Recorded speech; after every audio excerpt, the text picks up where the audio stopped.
हुआ। आज ratings agencies हैं, जो कंपनियां स्टॉक मार्केट पे लिस्टेड रहती हैं, रेटिंग्स एजेंसीज उस पर अपना आउटलुक, अपनी रेटिंग देती हैं। तो उन्होंने अडानी ग्रुप की तमाम कंपनियों को, मूडीज और फिच, दो बड़ी रेटिंग्स एजेंसी हैं, उन्होंने अडानी की तमाम कंपनियों को डाउनग्रेड कर दिया, आउटलुक नेगेटिव कर दिया। और उन्होंने कहा कि जिस तरह के आरोप लगे हैं, आने वाले दिनों में अपग्रेड की तो कोई संभावना नहीं है, डाउनग्रेड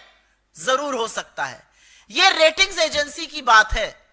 तो इधर से उधर से हर तरह से शेयर प्राइस आप भले बचाते रहिए, लेकिन शेयर मार्केट के जो बड़ी रेटिंग्स एजेंसीज है वो आपको डाउनग्रेड करके आपके ऊपर नेगेटिव आउटलुक बोल रही है। तो आज सुबह सुबह बौखलाए अडानी के तंत्र ने एक शगुफा छोड़ा, और ये कुछ नहीं है, ये गंभीर आरोपों के बीच बचने का प्रयास है, उनकी बौखलाहट है। लेकिन यह जरूर लगता है कि जब शगुफा छोड़ा जा रहा था तो शगुफा छोड़ने वाले ने शायद आरोप पढ़े नहीं है, क्योंकि फटाक से वकालत का जामा पहनकर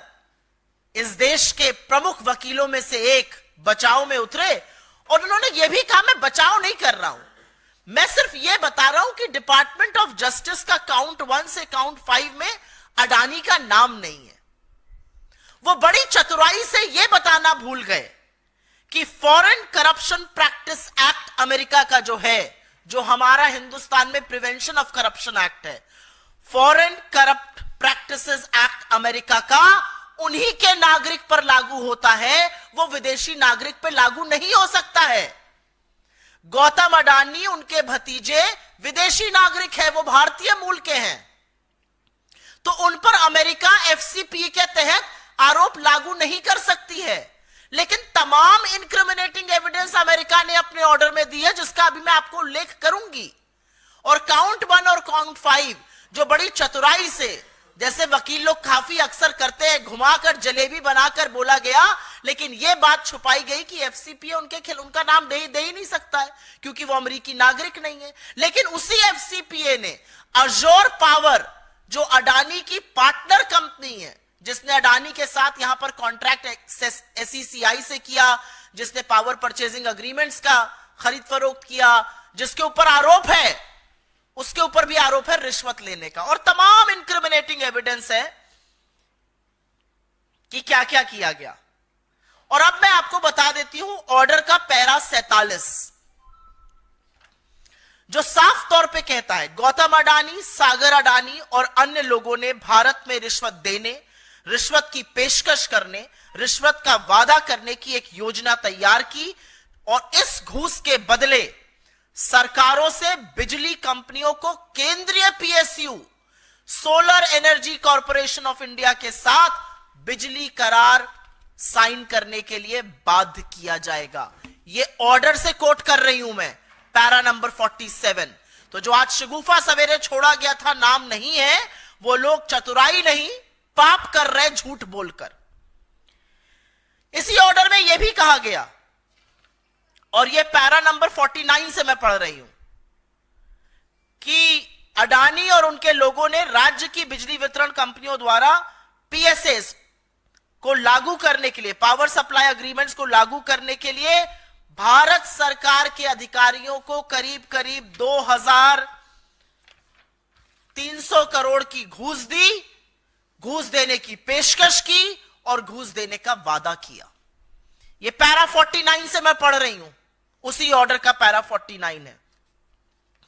अब आगे पैरा 70 पढ़ लेते हैं, क्योंकि बीजेपी का यह दलील है कि इसमें हमारी तो कोई राज्य था नहीं। अरे जम्मू कश्मीर में आपकी सियासत चल रही थी, और यह सच है कि उड़ीसा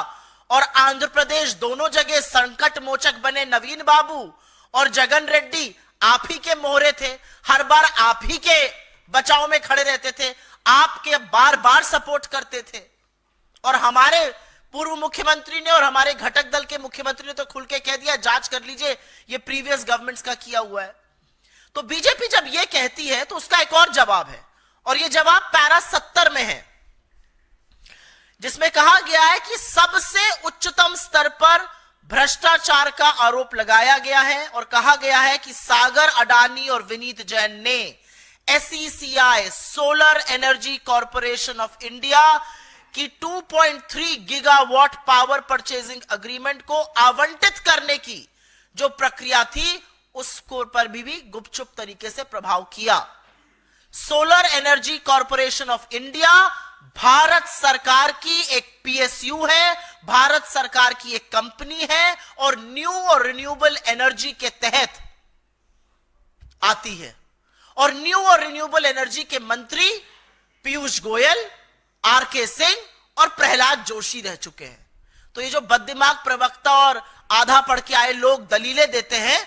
दलील देनी चाहिए पीयूष गोयल को, दलील देनी चाहिए प्रहलाद जोशी को और दलील देनी चाहिए आरके सिंह को, क्योंकि भारत के एक पीएसयू का नाम रिश्वतखोरी के मामले में, ये केंद्र सरकार के अंतर्गत एक पीएसयू का नाम रिश्वतखोरी के मामले में डिपार्टमेंट ऑफ जस्टिस की ग्रैंड जूरी के दस्तावेज में है।